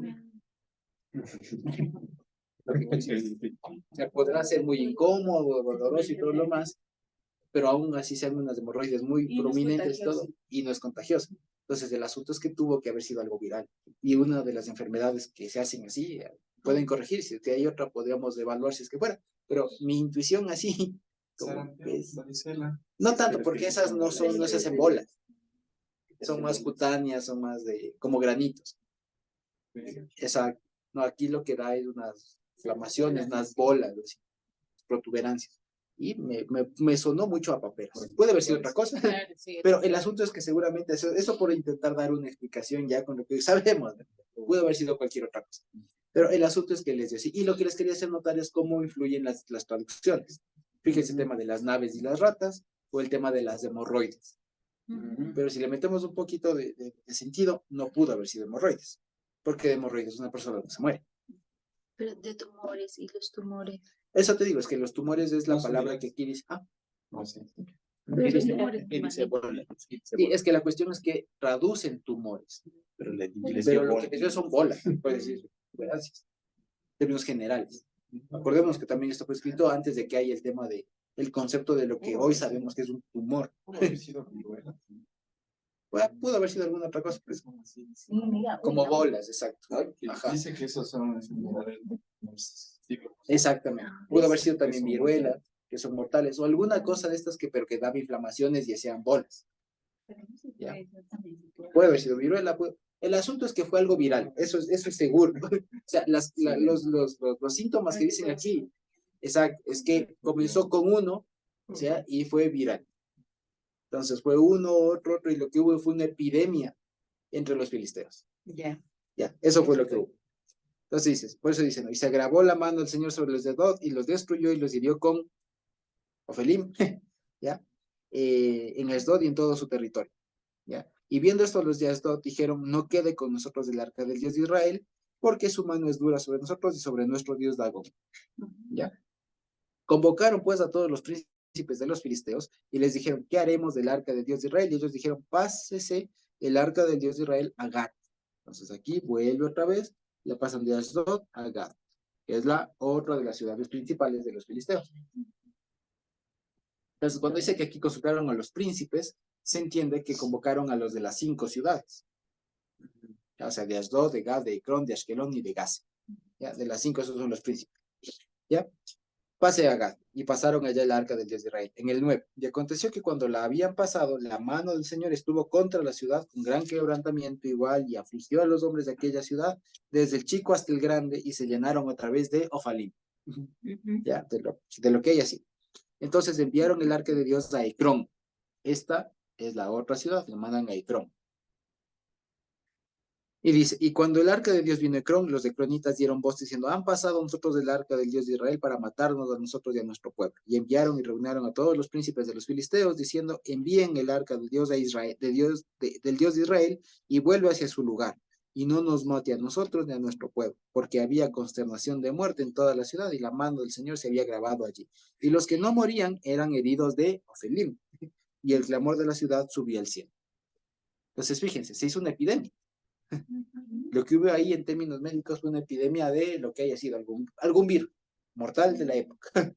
¿ya? Posiblemente hoy habrá alguna resquicio de esa, de lo que pasó ahí, pero hubo una epidemia ahí, y con eso eso, digamos, es la sanción, digamos, o la reprimenda que tuvieron estas personas por, entre otras cosas, digamos, no solo haber capturado el arca, sino el haber confundido al Dios de Israel con uno de sus dioses.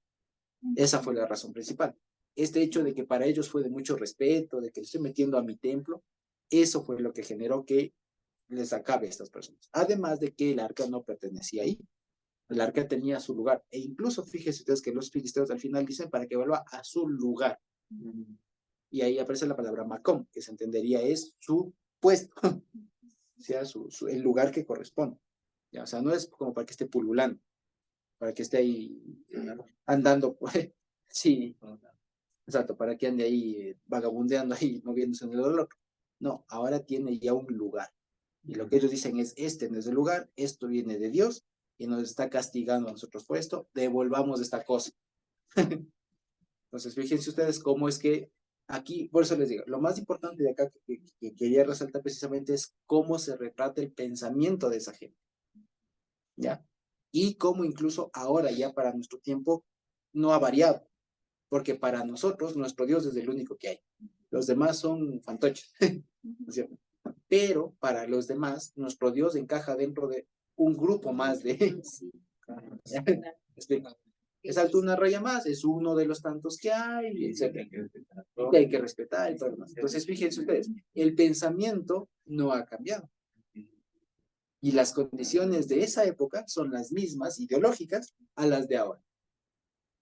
Sí, sí lo vemos. Entonces, cualquier persona, digamos, que incluso de afuera intente encasillar a Dios en medio de todos los demás así llamados los dioses, pues está equivocando, se está cometiendo el error de los filisteos y de cualquier otra persona que piense así, de pensar que Dios es uno más entre todos. Por eso, incluso digamos, es que, por ejemplo, a Pablo no le fue tan bien cuando intentó predicar a los griegos.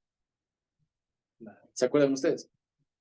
Pablo, con todo y todo ese Pablo, no le fue tan bien cuando llega al panteón de los griegos y se le ocurre dedicar al Dios sin nombre, al Dios desconocido. ¿Ya? Y ahí no le fue bien.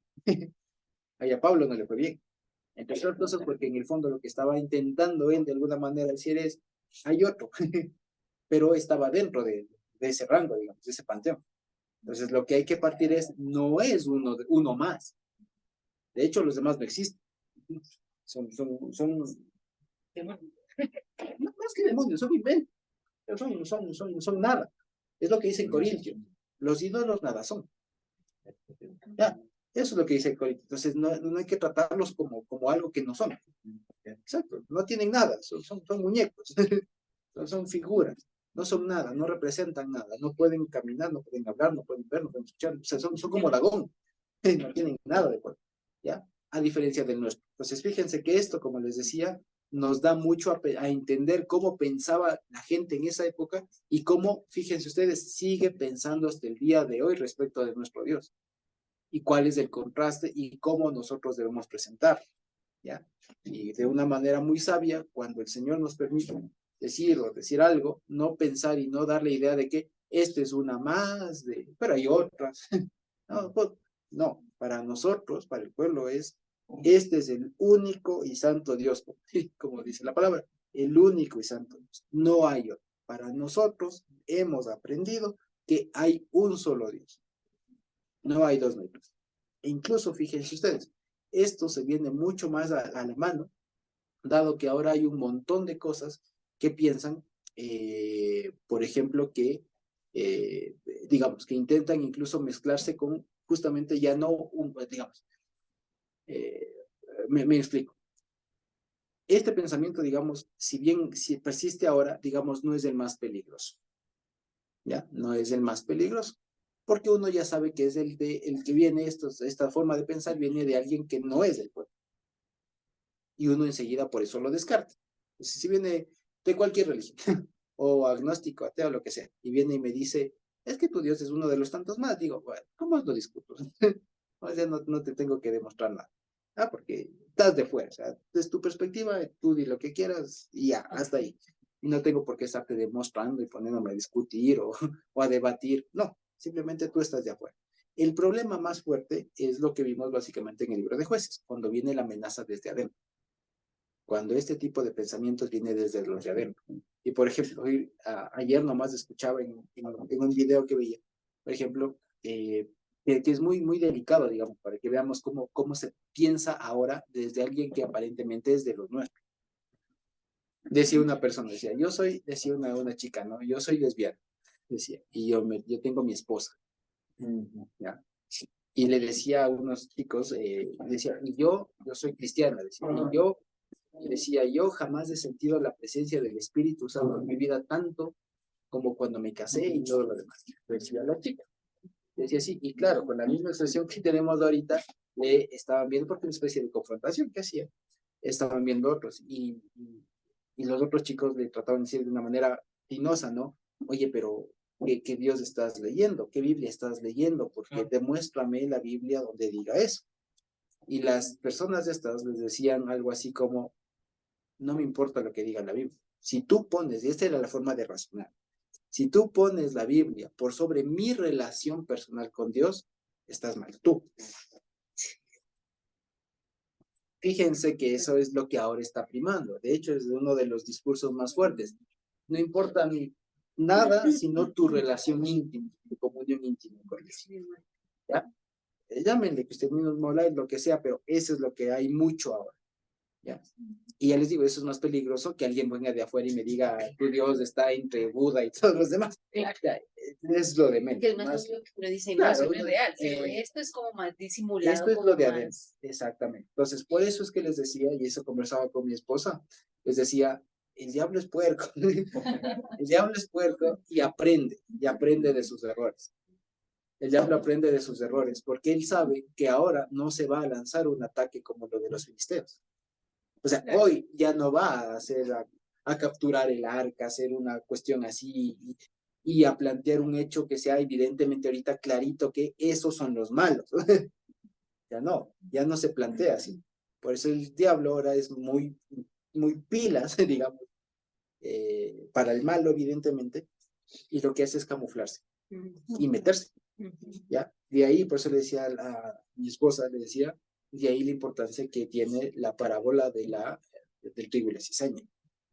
Si estamos en ese contexto, para que veamos. Y ya les digo, a partir de incluso todo lo que Dios me ha permitido, he estado leyendo y investigando para poder compartir ahora y todo lo más, me he dado cuenta que justamente a partir de estos mismos textos, de las mismas evidencias y todo lo demás, hay un montón de gente que concluye todo lo contrario. Que concluye todo lo contrario e incluso intentan desacreditar la Biblia y por ello intentan desacreditar todo. Ya les digo, el episodio, digamos, el argumento más recurrente de esto es que David nunca existió. Que David, el rey David, ni siquiera existió y que los libros de Samuel, Reyes, demás son inventos posteriores de la época de Josías para justificar un ancestro común. Eso es lo que intentan decir. Y que a partir de ello toda la Biblia y todo lo demás es invento y es un invento muy posterior y todo lo demás. Intentan desacreditar. Entonces, por eso ya les digo hoy que parecería que estamos en un momento de mayor información y todo lo demás, que tenemos herramientas, también no debemos bajar la guardia porque también estamos en un momento donde con la misma información personas pueden armar argumentos para llegar a la conclusión totalmente contraria y que no nos debe mover, ¿ya? No nos debe mover porque ahora, ya les digo, es muy fácil, relativamente fácil, que decir, para cualquier persona interesada en esto, meterse mínimo a cursos, adquirir libros, o ya si están con más tiempo y disponibilidad, seguir un buen curso de estas cosas, o meterse a estudiar arqueología o lenguajes bíblicos. O sea, ahora hay la facilidad. Claro, es fácil, ¿ya? Y con toda esta información es muy fácil llegar a conclusiones equivocadas. Entonces, para que veamos, incluso con todo y esto, con más títulos y todo lo demás, la garantía para nosotros no va a ser sino que tenga el Espíritu Santo auténtico, ¿no? Y que, como decía el Señor, por sus frutos los conoceréis. O sea, básicamente eso. Ya les digo, porque a pesar de que este tipo de pensamiento como los filisteos, ¿no?, de casillar a Dios entre tantos otros que para ellos existen, es común y va a seguir habiendo, no es del más peligroso. De hecho, lo que peleó más, lo que más luchó el mismo Dios con sus profetas y todo lo demás es que el mismo pueblo haga la correcta distinción. Si no, acuérdense lo del profeta Elías con los Baales. Y el mismo pueblo no sabía quién era Dios. ¿Se acuerdan lo que les dijo el profeta Elías ahí en el Monte Carmelo? ¿Se acuerdan? Si el Señor es Dios, sírvanle. Si los Baales son Dios, sírvanles, pero no estén ahí jugando a la equivalencia. Decídanse, hagan su mente clara. Y eso es lo que está básicamente hasta ahora, ¿ya? Y eso, entonces, para que veamos que esta historia, por un lado, de esta captura del arca y todo lo demás, como historia es muy interesante, ¿ya? Porque nos permite, como les decía, ¿no? Ver la concepción, las ideas, y por otro lado, ver que esas mismas ideas no han dejado de existir y que van a seguir estando. Justo ayer hubo un hecho muy importante para el CENISUD, y es que ayer se presentó la traducción de la Biblia contemporánea. Y justo ayer estábamos escuchando al traductor por excelencia que está a la cabeza de esta traducción. Y justo ayer él tenía ese pensamiento de la teología de la liberación, ¿no? De mostrar a un Jesús muy humano, muy compasivo, empático. Entonces, él mostraba un versículo que se había traducido, que porque muchas veces, según él, que en la actualidad ese lenguaje ya está como caduco, que ya no deberíamos leer la Biblia en las versiones antiguas. Y entonces él hablaba de Jesús como un Jesús muy, muy humano, 100% humano, y mostraba la empatía que tenía frente a las personas que tienen dolor, que tienen... Justo ayer tú tocaste ese tema, que era la duda que teníamos con Estevitan, porque él decía que Jesús en el Getsemaní se había mostrado su parte humana y que hacía como muy empático a Jesús. Y ayer nos contradecías todo eso, ¿no? Con lo que aprendimos en Marcos. Y es muy disimulada, es muy de verdad, está muy camuflado. O sea, para cualquier persona que no conoce la palabra del Señor como uy, qué lindo, qué chévere, es un lenguaje súper bonito, que el Señor sea empático, inclusivo, que tenga, porque los términos con los que va a estar esta traducción es la inteligencia emocional. Es que Filemón va a estar traducido y va a tener términos como la inteligencia emocional. Y entonces nos pusimos a revisar con Estevitan que decía Filemón, y en Filemón no había ningún versículo que hablara nada de eso, ¿no, amor? Y entonces dijimos, ayer decía Estevitan, no, yo, ¿por qué miedo? Porque realmente suena muy bonito, o sea, para la gente que psicóloga, para la gente profesional, dice, ay, qué bonito el término que se incluye en la palabra, pero no había nada, o sea, no decía dentro del texto, no había ninguna palabra que se asociara a eso, porque decía, y los discípulos tenían inteligencia emocional para asumir no sé qué cosas, algo así. Y no, y lo que Pablo estaba diciendo ahí era otra cosa completamente distinta. Pero al oído de la gente que quiere escuchar cosas bonitas, que le llamen la atención, esas filosofías como quien dice baratas, pues le suena bien. Entonces ahí es donde nosotros realmente tenemos que entrar a un buen juicio y que el Señor nos ayude de verdad a discernir correctamente, porque eso es como yo le llamo el cristianismo light, o sea, ese facilismo que puedo estar congregándome en la iglesia, pero a la vez puedo estar haciendo otras cosas, puedo tener el pensamiento de sí, Dios tiene que ser inclusivo, por ejemplo, el tema de la homosexualidad que se está metiendo en las iglesias y que que ya está hace mucho tiempo, de hecho, hay bastantes teologías con relación a eso. Entonces yo me ponía a pensar y yo decía, Dios mío, cómo el enemigo de verdad está tan camuflado que, como tú dices, no va a venir así a atacarnos y a decir un montón de cosas, sino que realmente con mucha sutileza y con muchas ideologías que se pueden parecer. Es como dice el versículo, eran de nosotros, pero no son de nosotros, ¿cómo es? Algo así. Y que están ahí, pero no son. Entonces hay que tener mucho cuidado. Efectivamente, lo que aprendemos igual de aquí es lo que dice Jimmy, o sea, hay que estar pendientes porque las amenazas no solo vienen de afuera, pueden venir de alguien que parecía ser de adentro. Eso es lo que se aprende en todo esto, digamos. Y en el fondo, digamos, lo que está es justamente este tema de que en algún momento Dios levantó a alguien para discernir las cosas. O sea, y fíjense, aquí estamos en un momento, estamos leyendo, es un momento de confusión fatal, pero fatal, o sea, donde la gente realmente no sabía dónde era arriba, dónde era abajo. Estas personas hacían lo que bien les parecía, literalmente, hacían lo que ellos consideraban que era recto. Ya vamos, hagamos, o sea, o sea, que en realidad uno aquí cuando ve o sea, vivir en esa época debe haber sido frustrante para Samuel. Debe haber sido frustrante decir, Dios mío, ¿qué está haciendo esta gente? Así de jalarse los pelos. Realmente, porque es que es frustrante que le traten de esa manera al arca. Que el sumo sacerdote sea una decepción. Ya, que los hijos del sumo sacerdote otro tanto. Que los ancianos de Israel sean otro tanto. Que la milicia lo mismo. O sea, que no haya uno. O sea, es que realmente era una época para jalarse los cabellos, ¿no? Decir, Dios mío, ¿qué está pasando? ¿Ya? Y Dios mismo, fíjense cómo incluso agrava de alguna manera o promueve, digámoslo, permite que se agrave la situación, captura del arca. Todavía mal, ¿ya? 7 meses más estuvo, fíjense en el 6.1, ¿no? El arca del Señor estuvo en la tierra de los filisteos 7 meses. O sea, 7 meses sin sumo sacerdote, sin nada. El próximo era un bebé. O sea, todo mal.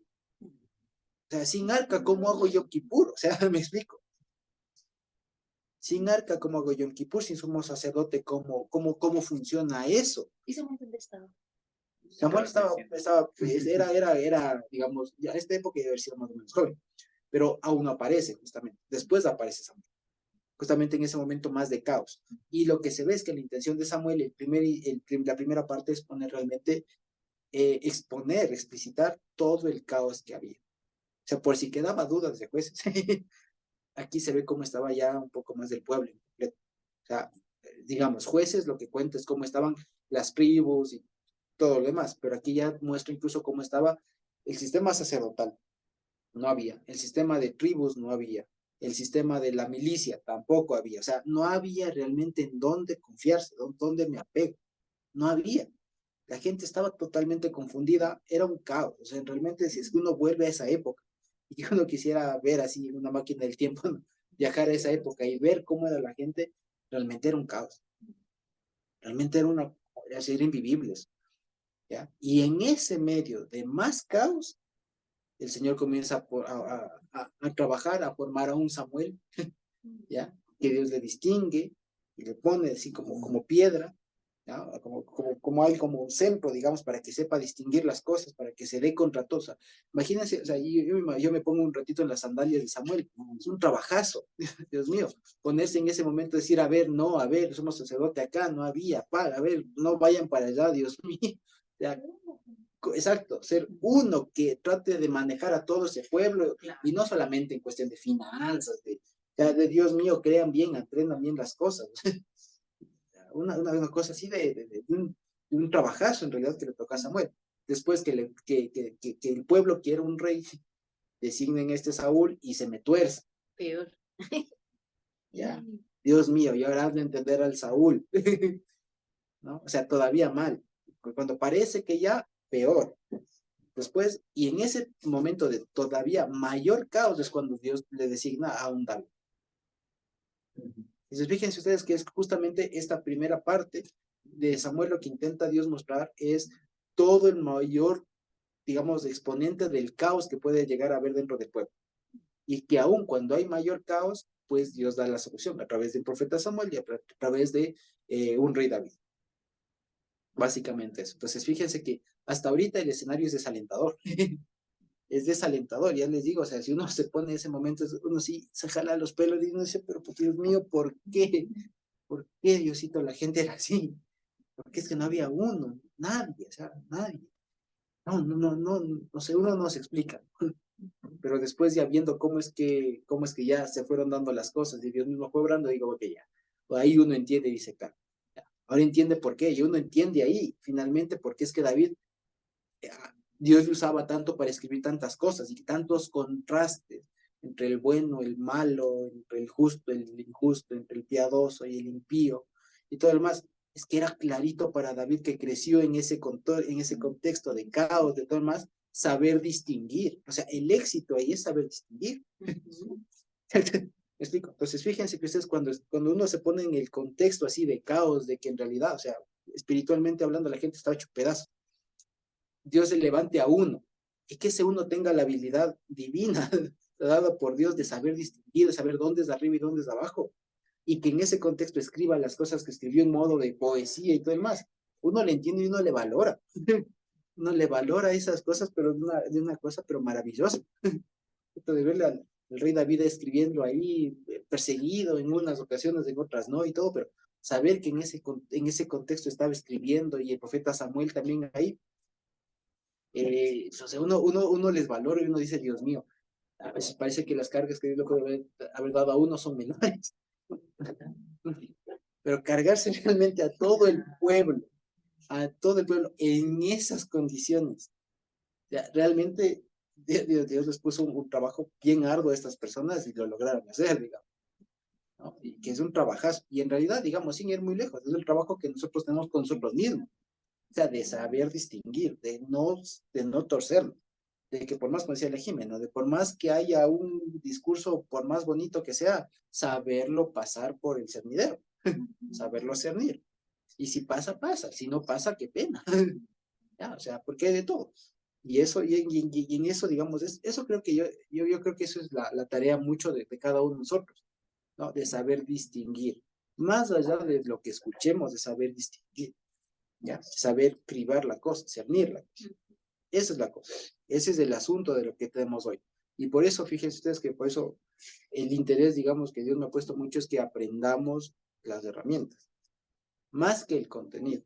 Ya les digo, toda la historia de la Biblia, digamos, de la iglesia, ha sido tratar de enseñar qué es la gracia, qué es la salvación, qué es la iglesia, qué es el Espíritu Santo, qué es no sé qué. O sea, tratar de dar contenido, pero muy pocas veces se enseña las herramientas.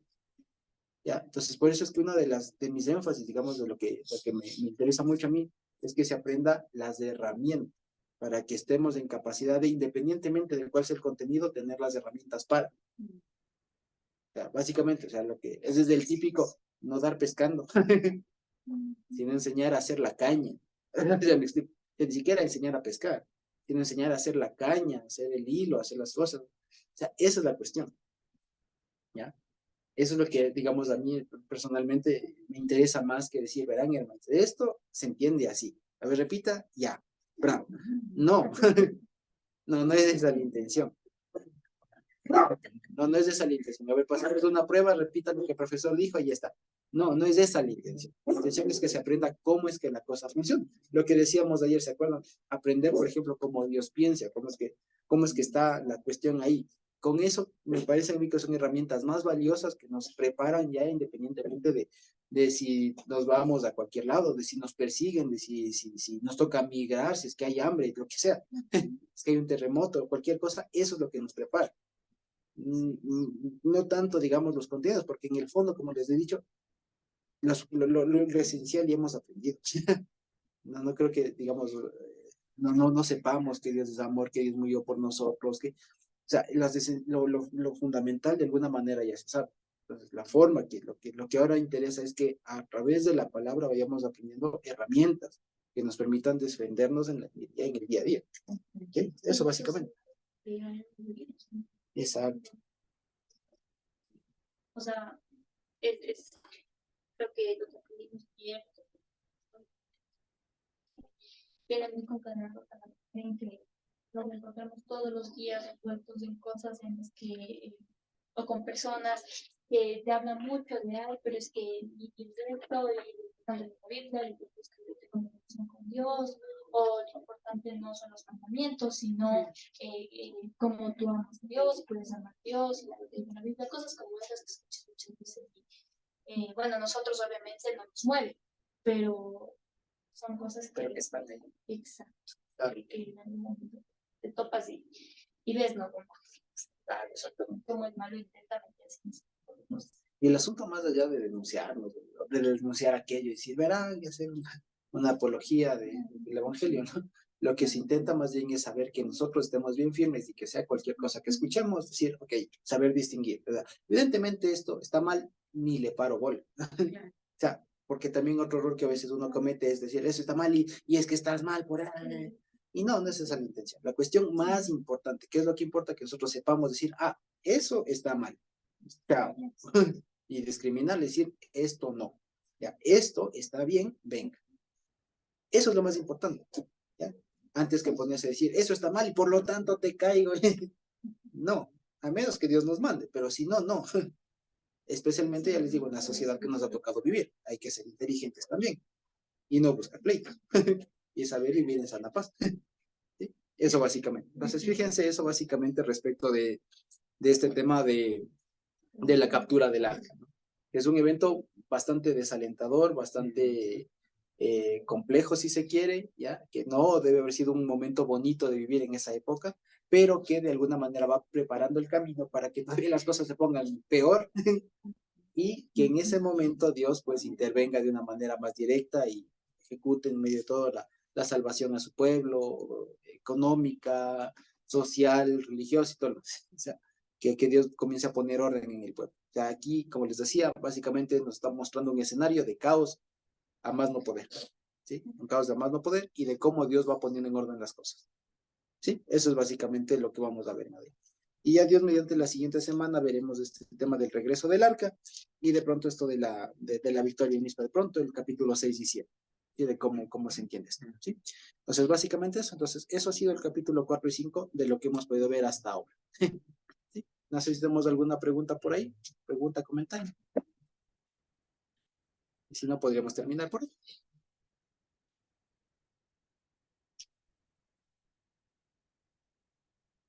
¿No? Creo que, entonces creo que podemos terminar. Bendito Dios.